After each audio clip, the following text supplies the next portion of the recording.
I'm going to be going over a quick documentation for the interactive traps pack. So first of all, if you place a trap in the scene, if you click on it, I've tried to set as many options as I can to be able to be changed easily. So here on the landmine you have the explosion delay, that's how long it waits before it explodes. While it's waiting to explode, the landmine will pulse and flicker red. The priming speed will determine on how quickly it flickers toward the other material you set. And then the landmine damage is just the damage amount that it causes. The automatic crossbow here will actually target the player and constantly be aiming toward the player when the player is in range. You can set the sensor distance on how far it can sense the player, whether or not it's drawing debug. The reset time, these ones are set really low because these two at the end are meant to hurt the player quicker. I've just changed them.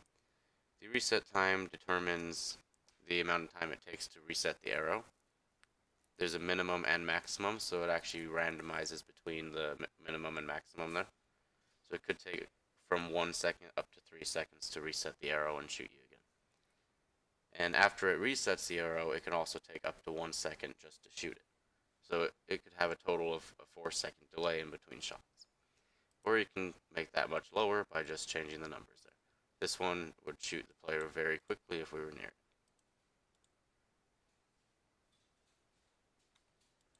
And these ones up here will shoot the player much slower.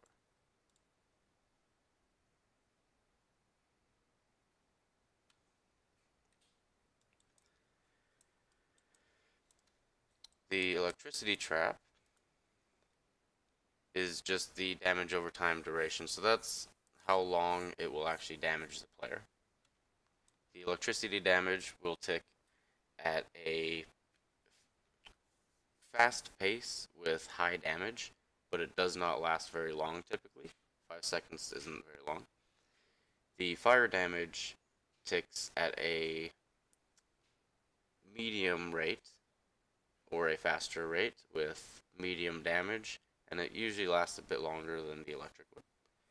And the poison damage ticks at a very quick rate, but with a very small amount of damage, and it lasts a long time. But you can set them all to last as long as you want to. That's just the basic logic that I've set it up with for now. It felt pretty realistic to me. Up here we have the swinging hammers. When they hit the player, it actually flattens the player. And also the rock drop trap. So this one, when you overlap the trigger box, which you can just select it here and move it to wherever you need it to, or resize it however you need to.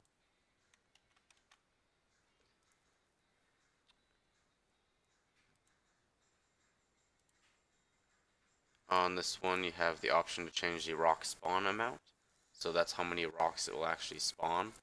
It spawns all the rocks on begin play and it just holds them in this box here.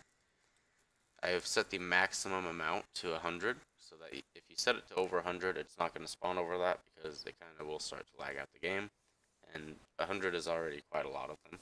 It doesn't really need much more. The rocket launcher or missile launcher, it's pretty easy to use. It shoots itself up in the air and it will, from there, get the target location that you can set to whatever you want to, and it will go straight toward the target location.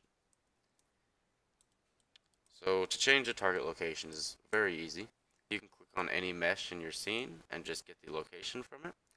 Or, if you want to be a bit more precise, you can grab an empty actor from your modes panel.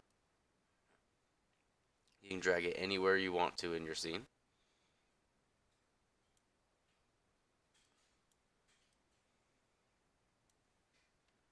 We'll put it up here on this hill.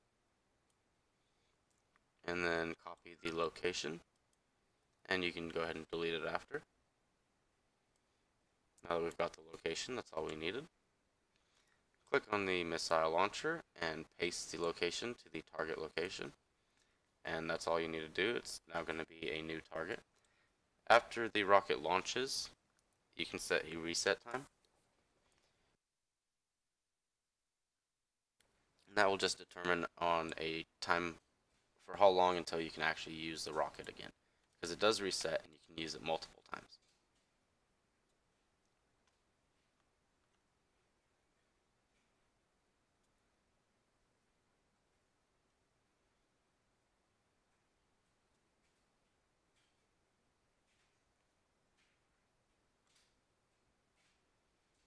So now it should hit that exact location that we pinpointed on the top of the hill there. If you're close enough to the explosion, for the first couple seconds it will actually damage the player. The damage is set at a very high amount, where it will automatically kill the player. If you are further away from it, it will instead poison the player. After a few seconds, it no longer can apply damage on overlap. It changes to apply poison instead. There are some destructible meshes in here, just for example. So let's try this one more time. We'll get a new location. Paste it here.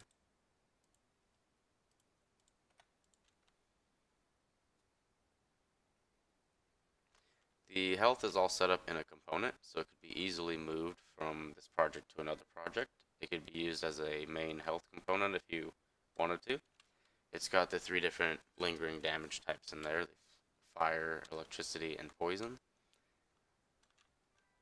Now it's going over there where we've set it.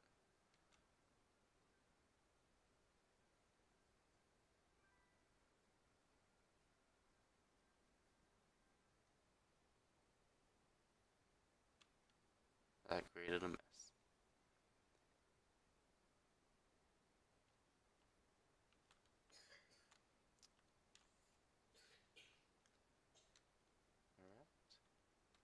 I think there's just a couple more traps to go over here quickly.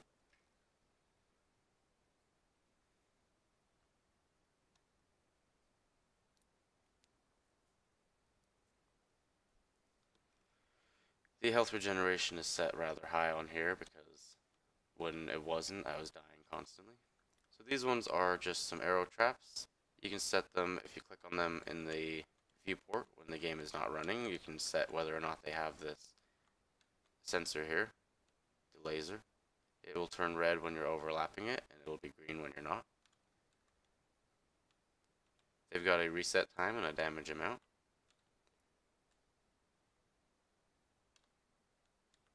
And also you can walk up to them and disassemble them. And now they will no longer work. That is just a ground poison trap. You can set it anywhere on the ground, and when the player runs over it, it will poison them.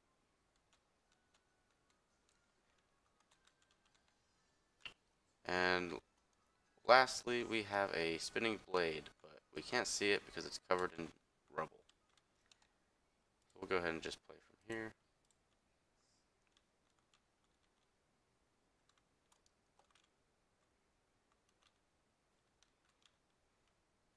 So as you get closer to the blade, it will start spinning. And if you walk away, it will stop spinning. It gains momentum and loses momentum, so it will start increasing speed at an ever-increasing amount. And depending on when you walk away, it will just start slowing down from that point.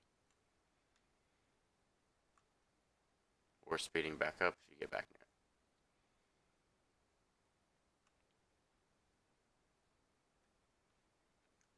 The blade damages the player each time it overlaps. And as it starts going faster, you see the damage starts being more noticeable. There is only a chance for the stun duration, because when it stunned every time, it was a bit overpowerful. You could not even walk away from it. So there's a chance, and you can set the stun chance, I believe, by just clicking it. Yep. Damage per hit and no stun chance, 0 to 10. So if you do 0, there's going to be no chance of being stunned. If you do 10, it's going to be a 1 in 10 chance of being stunned. 5 is right in the middle there. So 5 out of 10 chance, it would be 50%. And the damage per hit is set very low at 5. It would probably ideally be a bit higher than that. And that's all the traps in here. Hopefully I'll be doing some updates soon, depending on what people want to be added in here. Thanks for watching, and thank you for supporting the product if you get it. Have a nice day.